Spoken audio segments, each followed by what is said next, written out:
जम्मू कश्मीर से खबर है। जम्मू कश्मीर में उस वक्त हड़कंप मच गया जब सोनमर्ग में एक बड़ा एवलांच आ गया और एक बड़ा इलाका बर्फ के नीचे ढक गया, जिसकी तस्वीरों ने शासन प्रशासन सबको हिला दिया। एवलांच की पहली तस्वीर, एवलांच की दूसरी तस्वीर, एवलांच की तीसरी तस्वीर। एक एक दृश्य खौफ से भरने वाला है, हर एक मंजर दहशत पैदा करने वाला है, क्योंकि जहां चंद सेकंड पहले सब कुछ नॉर्मल था, वहां 30 सेकंड के भीतर पूरा सीन बदल जाता है। वीडियो में नजर आ रहा है कि पहाड़ी इलाके में अचानक से बर्फ का एक तूफान उठता है और बर्फ की विंड आसपास की इमारतों को अपनी चपेट में ले लेती है, जिसके बाद क्या होटल, क्या दुकान और क्या मकान सब बर्फ के नीचे दफन हो जाते हैं। ये एवलांच रात को करीब 10:13 पर आया, जो होटल के बाहर लगे सीसीटीवी कैमरे में कैद हो गया। हालांकि गनीमत ये रही कि हिमस्खलन के खतरनाक होने के बावजूद किसी तरह के जानमाल का कोई नुकसान नहीं हुआ। एवलांच अभी आई है 10:00 पर, लेकिन अल्लाह का फजल करम है कि इससे कोई जानी या माली नुकसान नहीं हुआ है।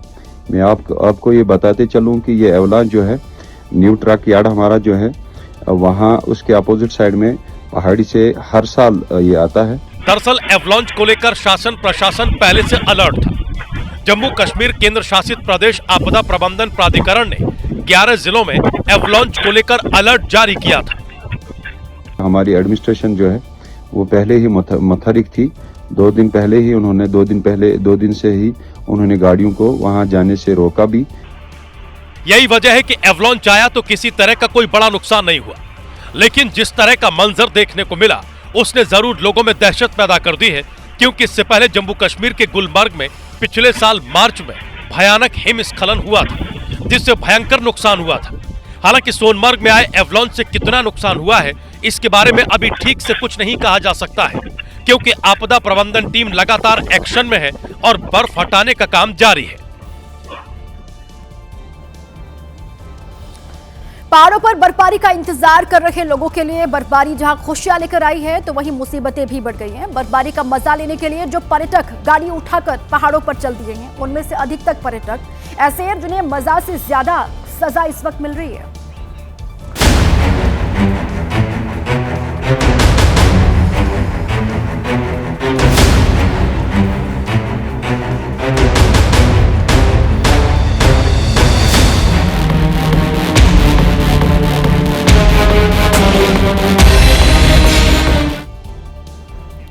और अब आपको सिलसिलेवार तरीके से ठंड के सितम की हर एक तस्वीर हम दिखाते हैं, जिससे पहाड़ से मैदान तक ठिठुरन और आफत बढ़ गई है। एक तरफ जहां पहाड़ों पर बर्फबारी का सिलसिला चल रहा है, लगातार बर्फबारी से कई जगह कई रास्ते बंद हो गए हैं और लोग फंसे हुए हैं। वहीं दूसरी ओर मैदानी इलाकों में भी मौसम की मार देखी जा रही है।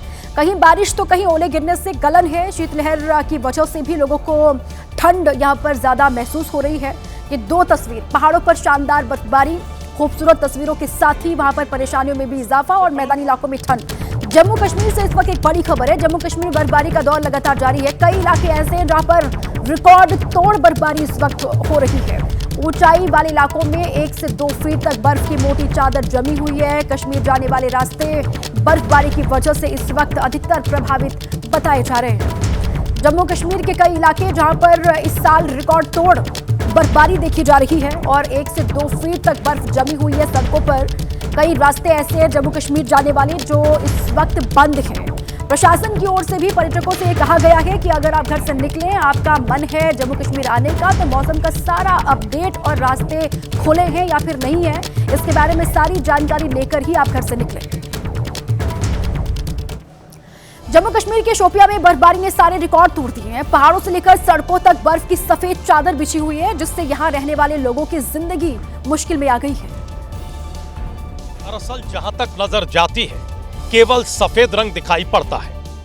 बर्फबारी का अंदाजा इस बात से लगा सकते हैं कि न केवल सड़क और पहाड़ बर्फ से जमे हुए हैं, बल्कि पेड़ और उसकी एक एक टहनियां तक बर्फ से जम गई हैं। करीब 14 से 15 इंच बर्फबारी हुई है, जिसने पूरे इलाके को बर्फ में दबा दिया है। जहां पर्यटक इस बर्फबारी को देखकर खुश हो रहे हैं, वहीं ये बर्फ शोपियां के लोकल लोगों के लिए मुश्किलें बढ़ाने वाली है, क्योंकि बर्फबारी की वजह से कई रास्ते ब्लॉक हो चुके हैं। लगातार पारा गिर रहा है जिससे खाने पीने के सामान की दिक्कत हो रही है। बर्फ की वजह से कई इलाके एक दूसरे से कट चुके हैं। वहीं मौसम विभाग की माने तो अभी और बर्फबारी होगी, जिससे यहां रहने वाले लोगों की परेशानी और ज्यादा बढ़ सकती है। दरअसल घाटी में बर्फबारी का सिलसिला थमने का नाम नहीं ले रहा है। अलग अलग जगह से जो वीडियोस सामने आए हैं बर्फबारी के, वो आपको हम दिखा देते हैं। जम्मू कश्मीर के किश्तवाड़ में देर रात भारी बर्फबारी के चलते रास्ते बंद हो गए, बिजली गुल हो गई। यही हाल सोनमर्ग का भी है, जहां कई फीट तक बर्फ जमी हुई है।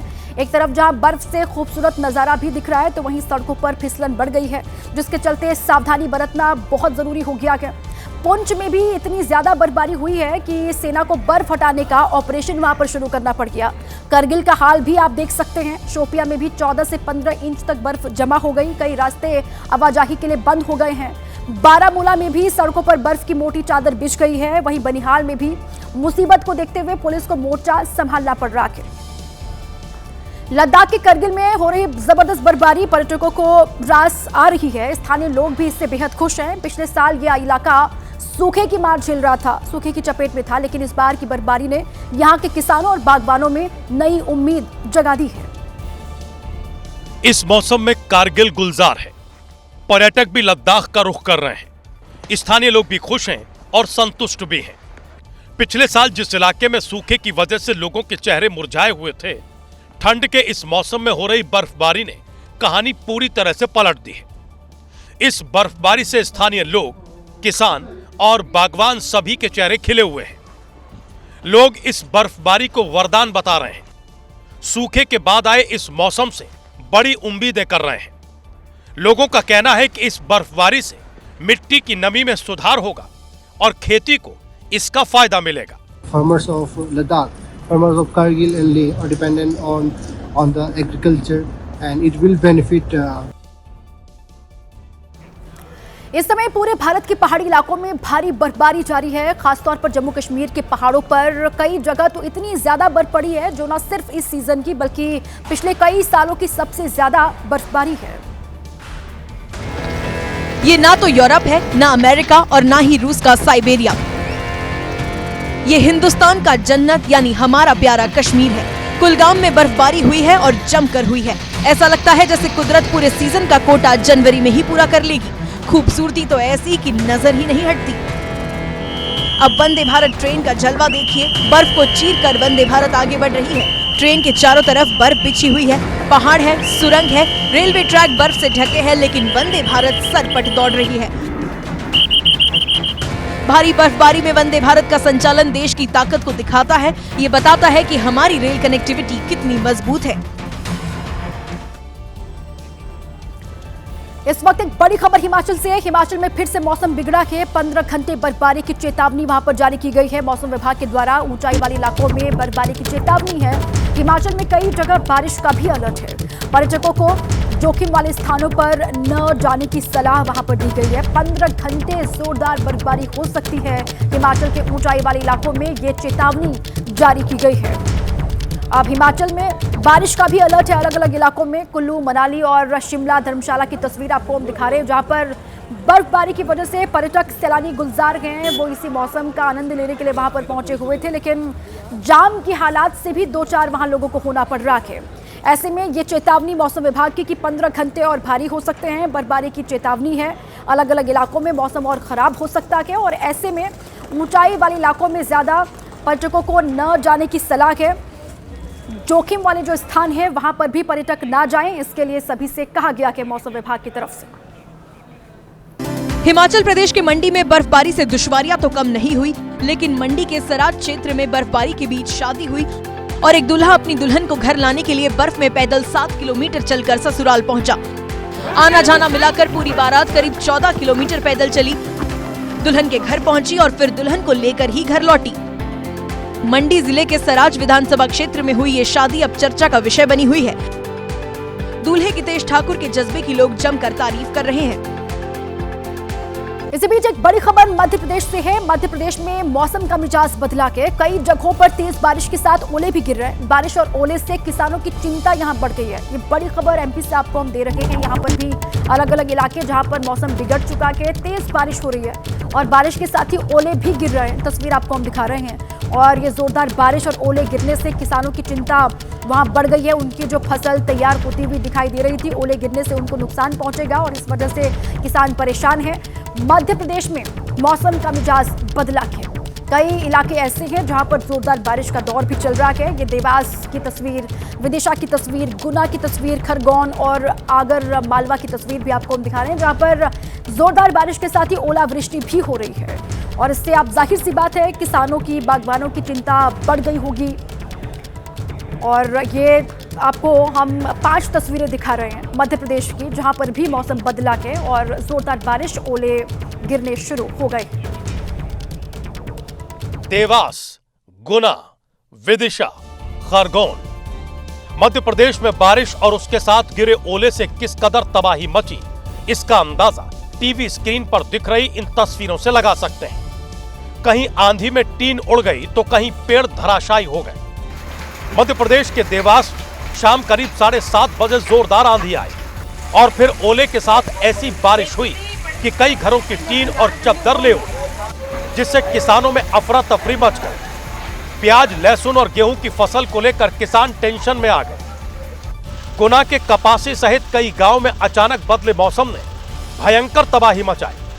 ओलों की मार से खेतों में खड़ी फसलें खराब हो गई, जिससे किसानों की मेहनत पर संकट खड़ा हो गया। विदिशा के लश्करपुर गांव में इतने ओले गिरे कि ढेर लग गया। बच्चे और महिलाएं ओले का आनंद लेते दिखाई दी, लेकिन किसानों को फसल की चिंता सताने लगी। इसी तरह खरगोन में चने और मक्का की फसल पर इंद्रदेव ने ऐसा पानी फेरा कि फसलें मुरझाकर जमीन पर लेट गईं, जिसे देख किसानों के चेहरों पर मायूसी छा गई। बर्फबारी और ओलावृष्टि की तस्वीरें तो आपने देख ली, लेकिन उत्तर भारत के कई राज्यों में बारिश भी सितम ढा रही है। वो तस्वीरें भी आपको हम दिखा देते हैं। पहाड़ी राज्यों में बर्फबारी, कुछ राज्यों में ओलावृष्टि, तो वहीं कई मैदानी इलाकों में तेज बारिश से ठिठुरन बढ़ गई है। यहाँ तेज बारिश और शीतलहर ने ठंड बढ़ा दी है। ये तस्वीरें अलग अलग राज्यों की आपके सामने हैं। एक दिल्ली की तस्वीर आपको हम दिखा रहे हैं, जहां पर भी बारिश हुई है। उत्तर प्रदेश के कई ऐसे जिले हैं जहां पर जोरदार बारिश, ओलावृष्टि का दौर चल रहा है। महाराष्ट्र की तस्वीर भी आपको हम दिखा रहे हैं। इसके अलावा चंडीगढ़ की तस्वीर भी है, जहां पर रुक रुक कर बारिश का दौर लगातार चल रहा है, जिससे ठंड बढ़ गई है, ठिठुरन बढ़ गई है। बड़ी खबर आपको पश्चिम बंगाल से हम दे देते हैं, जहां पश्चिम बंगाल में सीएम ममता के बयान पर विवाद बढ़ गया है, घमासान बढ़ा हुआ है। ममता के मुस्लिम समुदाय वाले बयान पर बीजेपी का वार सामने आ गया। बीजेपी का आरोप है ममता के बयान से बंगाल का महाजंगल राज उजागर हुआ है। बीजेपी ने कहा ममता ने मान लिया है कि उनके वोट बैंक को तबाही मचाने का हक है। ममता ने यह भी माना कि वो अपने वोट बैंक पर कार्रवाई नहीं करेंगी। पश्चिम बंगाल बीजेपी ने ममता पर गंभीर आरोप भी लगाए हैं और सवाल भी उठाए हैं जो ममता बनर्जी की ओर से बयान दिया गया था उसको लेकर। पश्चिम बंगाल में सीएम ममता का वो 30% वाला बयान, अगर हमारा 30% समुदाय का कोई आदमी हो, ये ममता की ओर से पहले बयान दिया गया था। हम झगड़ा करेगा तो वो रोड जाम कर देंगे, रोड को अवरोध कर देंगे। इसके अलावा ममता ने कहा था आगे बढ़ते हुए कि वो आपकी कंपनी को बंद कर देंगे, जिस पर बीजेपी ने पलटवार किया है और बीजेपी ने कहा है कि ममता बनर्जी ने मान लिया है कि वहां पर किस तरीके से जंगल राज चल रहा है टीएमसी का पश्चिम बंगाल में। अगर हमारा 30% कोई कम्युनिटी का आदमी हो, हम झगड़ा करेगा तो वो रोज रोड अवरोध करेगा, वो आपको कंपनी बंद कर देगा, हमारा जीने हराम कर देगा। तो ऐसे 26% हमारा शेड्यूल कास्ट भी है, हमारा 6% ट्राइबल भी है। आप ट्राइबल का ऊपर देखो, एक भी चीज होता है ना तो रेल रोक करके बैठता है, वो नहीं उठता है। तो इसी के लिए हम तो नहीं चाहते हैं, हम चाहते हैं सब बराबर रहे, अपना अपना का माफिक, कोई किसी का बातों में इंटरफेयर नहीं करेगा। कोई दंगा लगाने चाहते हैं वोट के लिए, लेकिन हमको रहने पड़ता है 365 दिन। इसमें आप लोग शांति से रहेंगे, आपका परिवार अच्छा से रहेगा, आपका चिंता करने का जरूरत नहीं रहेगा। इन सबके बीच समाजवादी पार्टी के राष्ट्रीय अध्यक्ष अखिलेश यादव पश्चिम बंगाल पहुंचे और यहां उन्होंने सीएम ममता बनर्जी से मुलाकात की और बीजेपी पर उन्होंने जोरदार हमला बोला। ममता बनर्जी से मुलाकात के बाद दोनों नेताओं ने ज्वाइंट प्रेस कॉन्फ्रेंस की और यहीं पर एसआईआर का जिक्र करते हुए अखिलेश यादव ने बीजेपी पर हमला किया। कई लोगों को नागरिकता साबित करनी पड़ी। अभी तक तुम वोट चोरी की बात कर रहे थे, लेकिन मैं बधाई देना चाहता हूं दीदी को कि जिन्होंने डिजिटल डकैती को बचा लिया, सोचिए डिजिटल डकैती की उन्होंने, वो क्या हासिल करना चाहते थे? आपकी जो डेटा है उसको हासिल करना चाहते थे। अखिलेश यादव ने कहा कि पूरे देश में बीजेपी से अगर कोई मुकाबला कर रहा है तो वो ममता बनर्जी हैं। अखिलेश यादव ने कहा कि दीदी ने ईडी को हरा दिया, अब बीजेपी को हराने की बारी है। और इसी बीच दिल्ली से एक बड़ी खबर है। दिल्ली पुलिस और बदमाशों के बीच मुठभेड़ हुई है। दिल्ली के रोहिणी इलाके में क्राइम ब्रांच और बदमाशों की मुठभेड़ की जानकारी सामने आ रही है। मुठभेड़ में तीनों बदमाश गोली लगने से घायल बताए जा रहे हैं। शास्त्री नगर हत्याकांड में वांछित थे ये तीनों ही बदमाश, जिनके साथ पुलिस की मुठभेड़ हुई और तीनों जो है वो घायल बताए जा रहे हैं पुलिस की गोली लगने से। दिल्ली का ये रोहिणी इलाका है जहां दिल्ली पुलिस और बदमाशों के बीच मुठभेड़ की खबर है।